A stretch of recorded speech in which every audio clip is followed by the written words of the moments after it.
Hello लोगोफोर दिनैनि बे भिडिअनि गेजेरजों मोसानाय मुसुरनायजों लोगोसे खायसे मिथिनांगौ खोथाखौ दिनैनि बे भिडिअनि गेजेरजों लानानै फैदों। दायो जोंनि बर' समाजनि गेजेराव बर' बिजोंनि गाव खुंजानाय फरायसालिफोरा गोबां ओंखारबाय आरो बेनिनो बाथौ आश्रम फरायसालिफोराबो बर' बिजोंनि गाव खुंजानाय फरायसालिफोरनि मोनसे बाहागो। बाथौ आश्रम फरायसालिया जाबाय मोनसे बर' बिजोंनि फरायसालि आरो दायो बियो गोदान सोरजिनानै गासै गं 20 फरायसालिया सोरजिजाबाय आरो दिनैनि बे समाव बोसोरफ्रोमबो खुंनाय लेखा देग्लायबो गं 20 फरायसालिया दिनै ज' जानानै मोनसे मेल खुंदों आरो दिनैनि बे मेलाव बायदिसिना मोसानाय मुसुरनायजों लोगोसे बायदिसिना खन्थाइ आवरायनाय मेथाइ रोजाबनाय गेलेनाय बायदिसिना हाबाफारिखौ दिनैनि बे मेलनि गेजेरजों बिथांमोना मिथिनो हायो। जियानो जायाथों मानो लोगोफोर दानिया भिडिअखौ जागायदोनि। दिनै 10 मार्च आरो बे 10 मार्चनि दिनै रबिबार बे दिनैनि बे समाव बे बाक्सा डिस्ट्रिक्टनि सिङाव थानाय बरबरि जायगायाव खुंनाय लेखा देग्लायबो जि बाथौ आश्रम जथाय आफादनि जि मेल बे मेलखौ देग्लाय खुंदों आरो दिनै बेखौ मोनफ्रोम बाथौ आश्रम जि दिनै बाक्सा डिस्ट्रिक्ट बाथौ आश्रमफोरा खौसेयै ज' जानानै बे मेलखौ खुङो आरो बेयाव साननैनि हाबाफारि लानानै बेखौ खुंदोंमोन। बे 9 आरो 10 बे साननैनि हाबाफारि लानानै बिथांमोना बेखौ खुंदों। 2001 मायथाइनिफ्राय जागायनानै दिनै बे गेट टुगेदार जयै जथुमलायनाय बे हाबाफारिया सोलिबोगासिनो दङ।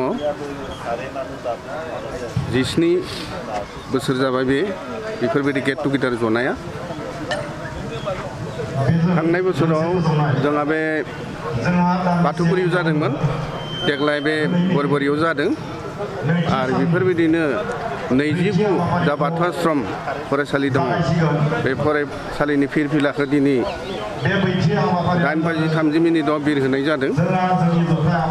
जोंनि थांखिया जाबाय मा मोनसे जौगा हारि जानो गोनांबा जोंनि इयुन जोलैफोरखौ माबायदि जोङो गोग्गो जोंनि थांखिजों गुबुन हारिया जेरैबायदि लोब दावगालांदों जोंबो बर' हारिया बेफोरबायदि दावगानायनि मोनसे सिमां।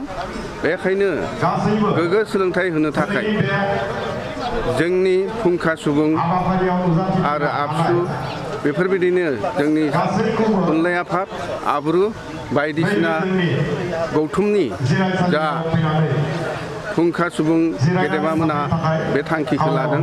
बे थांखियैनो जोंबो साननानै इयुन जोलैखौ दिनै मास्टार रेस बानायनानै गोग्गो सोलोंसा आखल गोनां सोलोंसा दानो थाखाय जोङो बे हाबाफारिखौ लादों।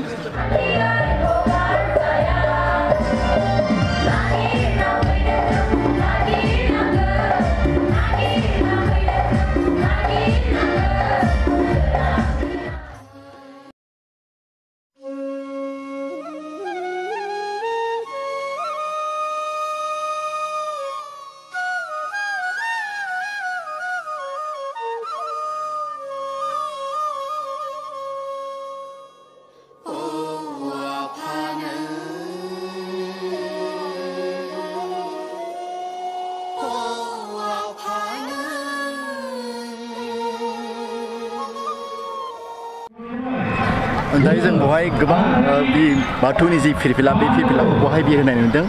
गासै बहाय 29टा फिरफिला दङ गुबुन बाथौ आश्रमनि जिखिनि बिर होनांगौ फिरफिला बिथांमोना बहाय बिर होजोब्बाय। दहाय फुङावनो बिर होदों बिथांमोना।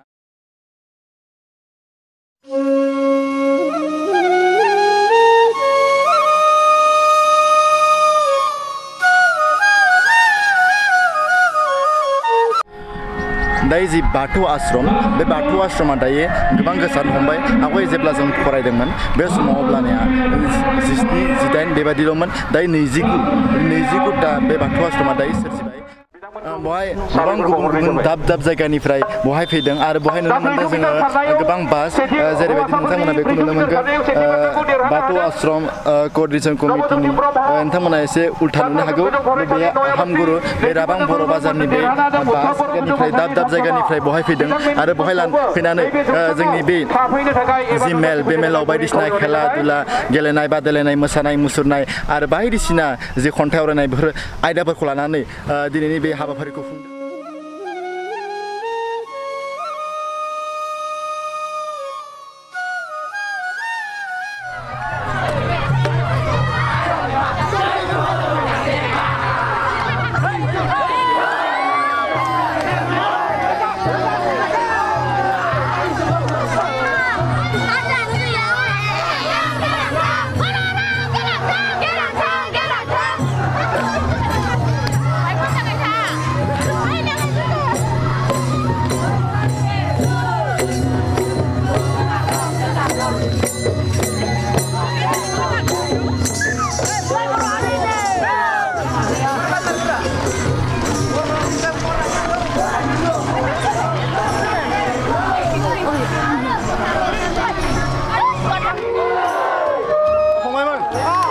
माबायदि मोनदों? मोजां मोनदों। ओमफ्राय नोंसोर मिया मा गेलेनाय? जोंनिया खारनाय